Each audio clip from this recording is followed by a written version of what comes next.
क्रिया योग के 3 प्रकार महर्षि पतंजलि ने बताए हैं। एक तप, दूसरा स्वाध्याय, तीसरा ईश्वर प्रणिधान। महर्षि पतंजलि द्वारा प्रतिपादित क्रिया योग का मुख्य आधार तप है। इसका वैचारिक आधार स्वाध्याय है तथा इसका भावनात्मक आधार ईश्वर प्रणिधान है। हम सबसे पहला जानेंगे तप। तप स्वयं के शुद्ध सार तत्व को प्राप्त करने की एक प्रक्रिया है। उदाहरण हेतु, जिस प्रकार सोने को बार बार गर्म कर छोटी हथौड़ी से पीटा जाता है, जिसके परिणाम स्वरूप शुद्ध सोना प्राप्त होता है,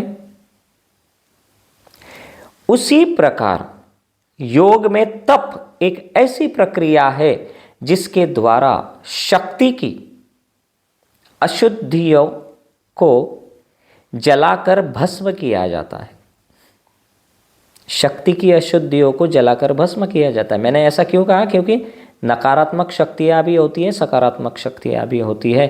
तो व्यक्ति की अशुद्धियों को जलाकर भस्म किया जाता है ताकि उसका असली शुद्ध सार तत्व प्रकट हो सके। निष्काम भाव से तप का पालन करने से मनुष्य का अंतःकरण अनायास ही शुद्ध हो जाता है। महर्षि पतंजलि ने तप का फल का वर्णन करते हुए कहा है कि तप से अशुद्धियों का क्षय हो जाता है तथा शरीर और इंद्रियों की शुद्धि होती है। जिस प्रकार अश्व विद्या में कुशल सारथी चंचल घोड़ों को साधता है, उसी प्रकार शरीर, प्राण, इंद्रियों और मन को उचित रीति और अभ्यास से वशीकार करने को तप कहते हैं, जिससे सर्दी गर्मी, भूख प्यास, सुख दुख, हर्ष शोक, मान अपमान आदि संपूर्ण द्वंद्वों की अवस्था में बिना किसी कठिनाई के स्वस्थ शरीर और निर्मल अंतःकरण के साथ मनुष्य योग मार्ग में प्रवृत्त रहता है। ये द्वंद्व शारीरिक, मानसिक और वाचिक किसी भी श्रेणी के हो सकते हैं। बिना कष्ट सहन किए कोई भी साधना सिद्ध नहीं होती है। तप हर क्षेत्र में परम आवश्यक है। आध्यात्मिक जीवन शैली अपनाते हुए शारीरिक तथा मानसिक कष्टों को ईश्वर की इच्छा समझकर स्वीकार कर लेना और प्रत्युत्तर में कोई प्रतिक्रिया ना करना, अर्थात प्रतिक्रियाओं को त्याग करना ही तप है। तप संयमित रूप से जीवन जीना है। अहंकार, तृष्णा और वासना के पीछे छोड़कर उस प्रभु पर पूर्ण समर्पण ही तप है। स्वधर्म पालन, व्रत, उपवास, नियम, संयम, कर्तव्य पालन आदि इन सभी कर्मों को निष्ठा एवं ईमानदारी से सहर्ष करना ही तप है। अपने आश्रम, वर्ण, योग्यता और परिस्थिति के अनुसार ही स्वधर्म का पालन करना चाहिए। उसके पालन में जो भी शारीरिक या मानसिक कष्ट प्राप्त होते हैं, उन सभी कष्टों को सहर्ष सहन करना ही तप कहलाता है। विपरीत परिस्थितियों में बिना बड़बड़ाते हुए, महत्वपूर्ण है, विपरीत परिस्थितियों में बिना बड़बड़ाते हुए सहन शक्ति और स्वीकार्यता के साथ निकलना ही तप है। जैसे मान लो आप जब व्रत रखते हो तब आपको भूख लगती है, पर आप उसको सहन करके अपने व्रत के निश्चय को बनाए रखते हो, यही तप है। या जैसे मान लो आपको व्यायाम या कसरत करने में कुछ भी मजा नहीं आता और फिर भी आप उसे सहन शक्ति के साथ लगातार करते हैं, यही तप है। जो भी आपके लिए आसान नहीं है उसे भी इच्छा पूर्वक करना तप है। तप आपको मजबूत बना देता है, तप हमारे तंत्र प्रणाली की शुद्धि कर देता है और उन्हें बल प्रदान करता है। तप का उद्देश्य ही है शुद्धता एवं शक्ति। परंतु तप से किसी भी व्यक्ति में बड़ा अहंकार उपज सकता है। दुर्भाग्यवश लोग सोचते हैं कि वो बहुत अधिक तप करके कुछ महान काम कर रहे हैं। यदि किसी को बहुत लंबे समय तक व्रत रखना पड़ रहा है तो इसका अर्थ है कि उसके भीतर बहुत सारी अशुद्धियां रही होंगी। ज़्यादा अशुद्धि ज़्यादा तप। तप को ज़रूरत से ज़्यादा गौरवान्वित करना अहंकार का मार्ग है। मैंने बहुत पूजा पाठ किया है, बहुत ध्यान किया है, बहुत व्रत किया है, इस तरह की सोच आपको अहंकार से भर देती है। इसीलिए तप के तुरंत बाद स्वाध्याय मतलब स्वयं का अध्ययन करना जरूरी होता है। यह देखना कि हम तप क्यों कर रहे हैं, केवल दिखावे के लिए या खुद को शुद्ध करने के लिए। संसार में जो भी कार्य दुसाध्य है, अति दुष्कर है, कठिन से कठिन जान पड़ता है, ऐसे दुसाध्य कार्यों को एकमात्र तप के द्वारा ही अनायास सिद्ध किया जा सकता है। शास्त्रों में तप को मोक्ष प्राप्ति का साधन कहा गया है। तप के द्वारा मन, वचन तथा अपनी इंद्रियों को तपाने से जन्म जन्मांतर के पाप भस्मीभूत हो जाते हैं। योग वाचस्पति टीका अनुसार तप उतना ही करना चाहिए जितना शरीर के धातुओं में विषमता उत्पन्न ना हो सके। वात, पित्त, कफ इन त्रिदोषों में विषमता उत्पन्न नहीं होनी चाहिए। योग भाष्य के अनुसार इस प्रकार किया जाने वाला तप अवश्य ही योग सिद्धि प्रदान करता है। वर्तमान जीवन में तप का अत्यंत महत्व है, क्योंकि तप मनुष्य को कर्म करने के लिए प्रेरित करता है, जिससे मनुष्य कर्मयोगी बनता है। कर्मयोगी ही कर्मों को कुशलता पूर्वक कर सकता है।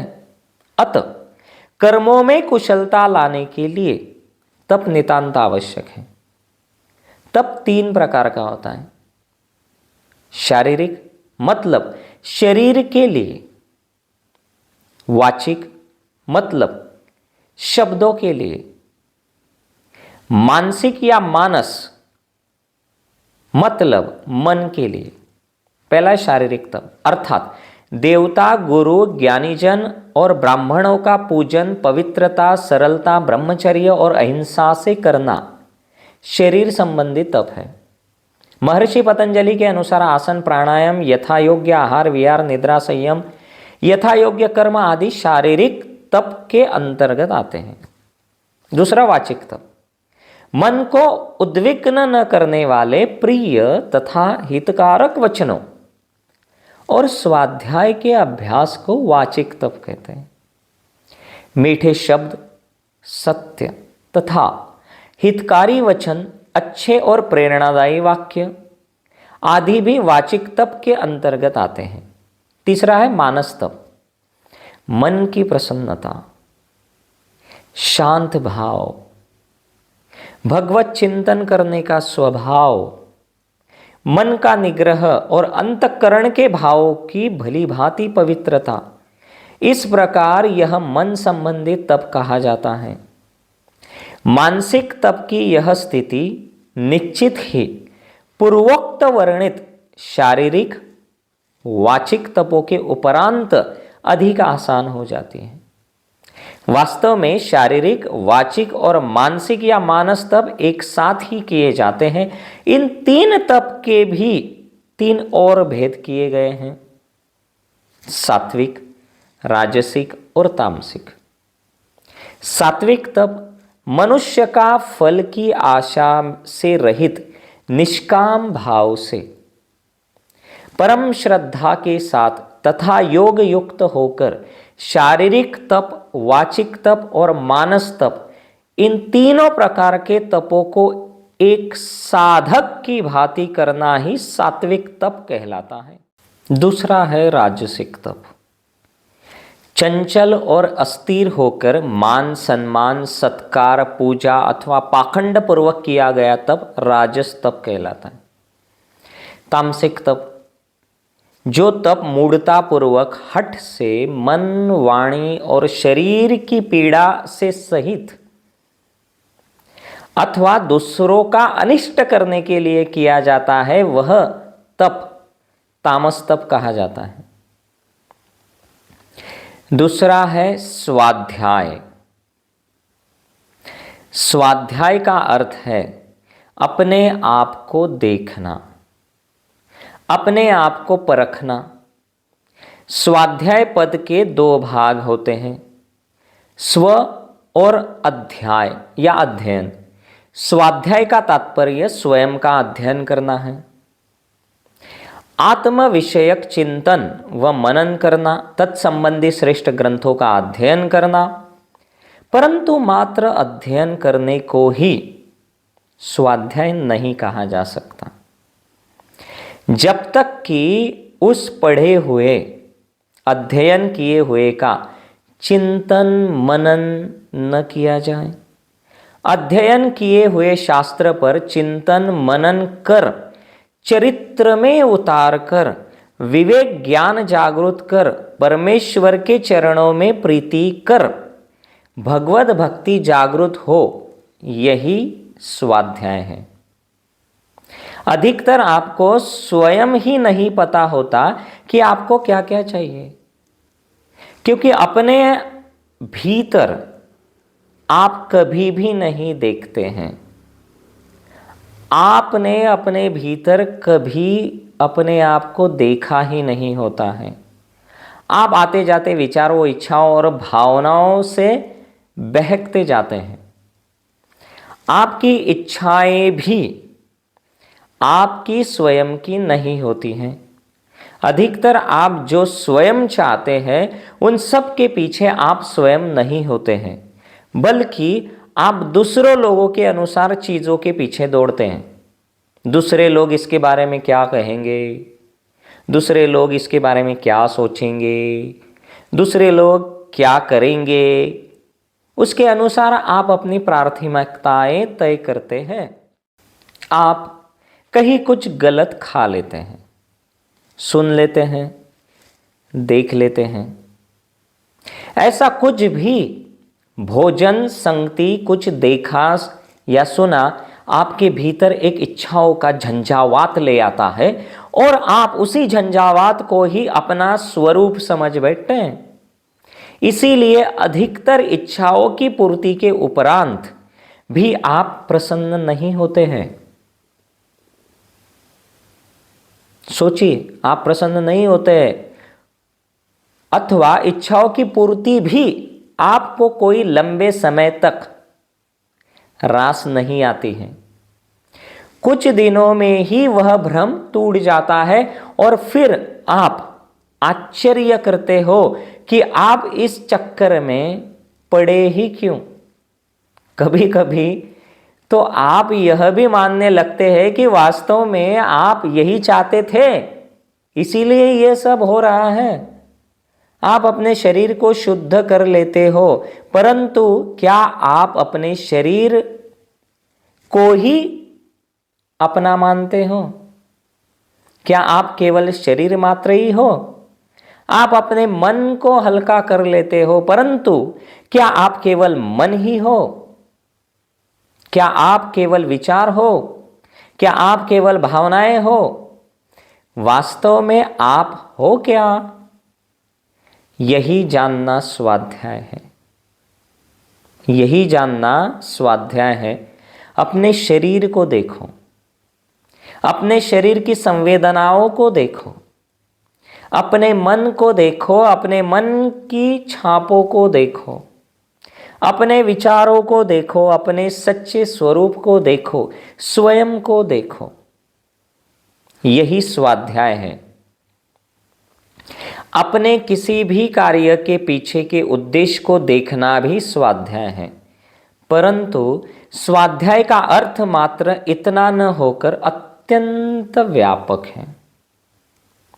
एक अन्य अर्थ के अनुसार वेद, उपनिषद, दर्शन, पुराण आदि मोक्ष शास्त्रों का तथा विवेक ज्ञान प्रदान करने वाले सांख्य, योग, आध्यात्मिक शास्त्रों का गुरु आचार्य या अन्य विद्वानों से नियम पूर्वक अध्ययन करना तथा अन्य सभी के साधन जो विवेक ज्ञान में सहायक हैं, जैसे अन्य धर्म ग्रंथ, श्रेष्ठ पुस्तकें आदि का अध्ययन मनन भी स्वाध्याय कहलाता है।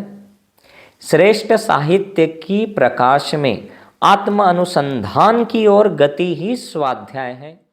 एक अन्य अर्थ के अनुसार भी स्वाध्याय ध्यान की स्थिति में अपने स्वरूप का ध्यान करना, उस ईश्वर का ध्यान कर उसके मंत्रों का जप करना भी स्वाध्याय ही है। योग शास्त्र में वर्णन मिलता है, प्रणव मंत्र का विधि पूर्वक जप करना तथा गुरु मुख से वैदिक मंत्रों का श्रवण करना भी स्वाध्याय है।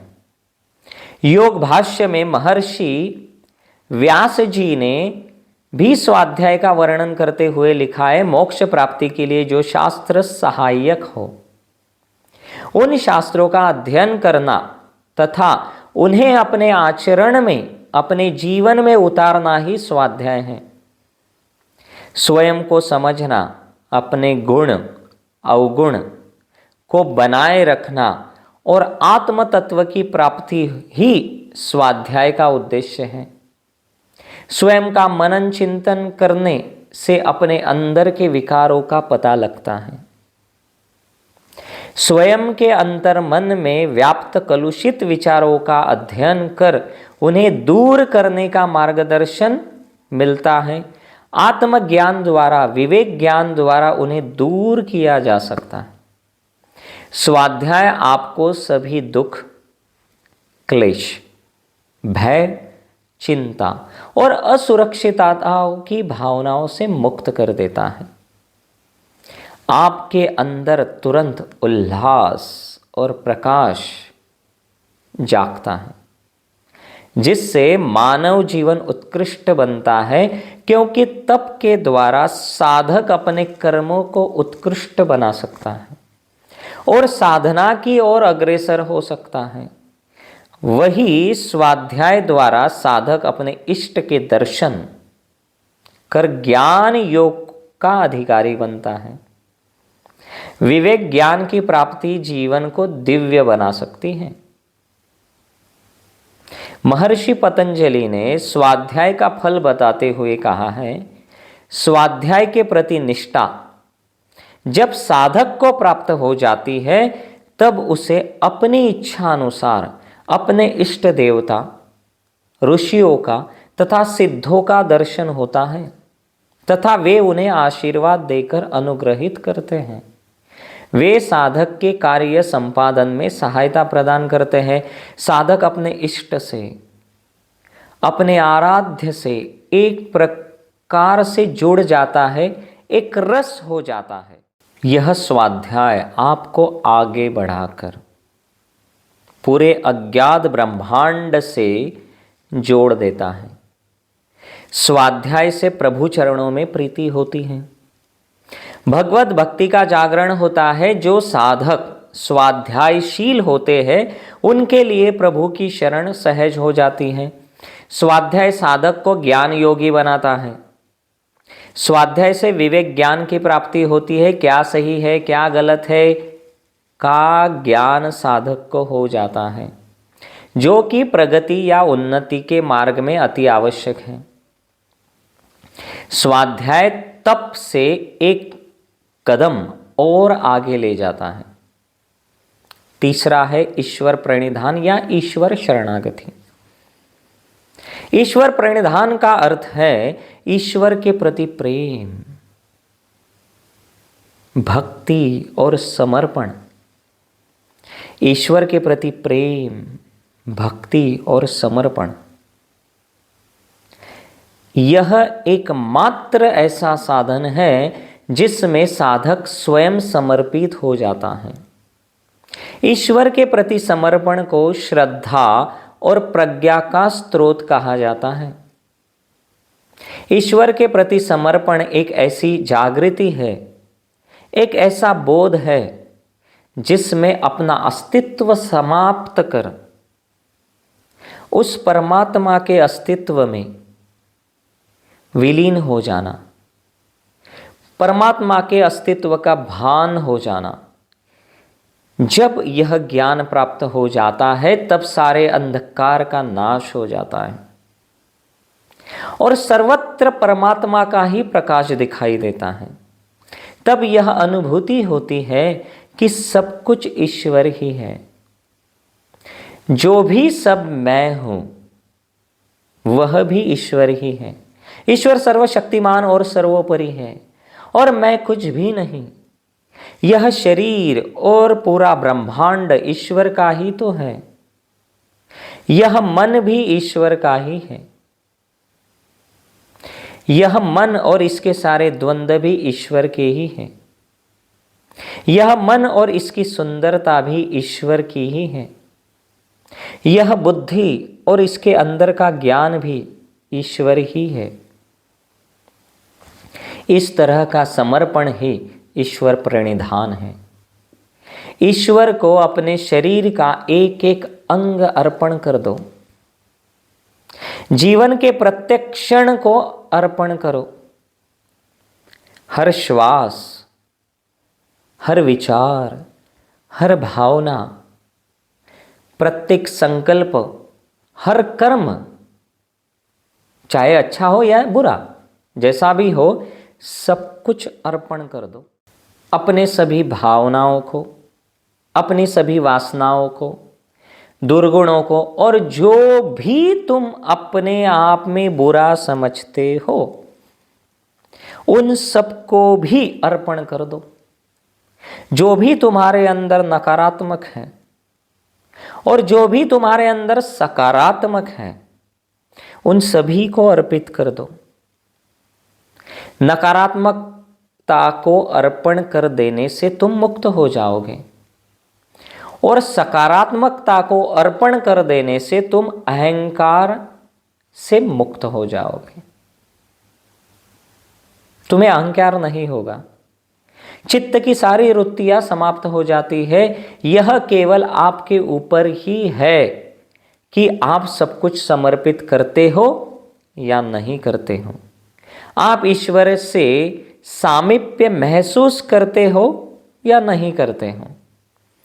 आपके स्वयं के मन के अलावा और कुछ ऐसा है ही नहीं जिससे आप यह यकीन करें या आपको यकीन हो जाए कि आप ईश्वर के प्रिय हो। आप ऐसा महसूस करने लगो कि आप ही ईश्वर के निकटतम हो। आप ही हो, बस आप ही हो। और फिर वैसा ही होने लगेगा। जैसे आप बीज डालोगे वैसा ही घटने लगेगा।